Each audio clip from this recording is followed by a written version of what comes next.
We have a floor here that was installed, a wood floor that was installed less than a year ago. It has failed because of poor installation and poor preparation of the concrete foundation. The white on the floor is the glue that was spread for the wood floor. You see very little of it on the concrete.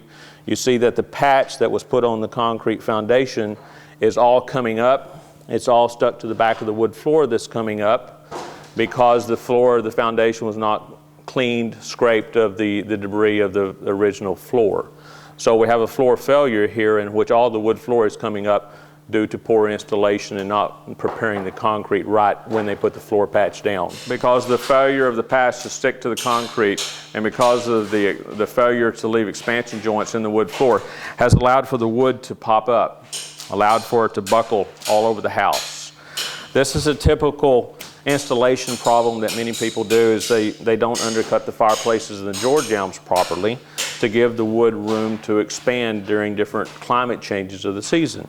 This is a cheap, easy way of doing it. It means the installers don't have the proper tools. When we finish this job, we will undercut the fireplace, the wood will go underneath it, it'll have a finished look to it.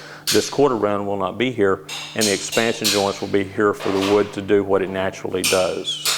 I selected Randy to do the floor because I need somebody that I can really trust to be here to supervise this job, and I need to make sure that I get a good installation crew, people who really make sure they know how to check to see that the float is properly cured out, and people who will put a moisture barrier down when needed. And it's really important that you talk about things like expansion space, that you talk about things like how are you going to butt up the tile to the wood? How are we going to make those joints go together to look attractive? What about the height of my doors? What about the height of any wood trims that you have? How much damage can I expect on my trim work? These are all things that a reputable contractor will be happy to handle for you. And I think Randy has done a great job for me in discussing all of these things in advance. I feel very comfortable now.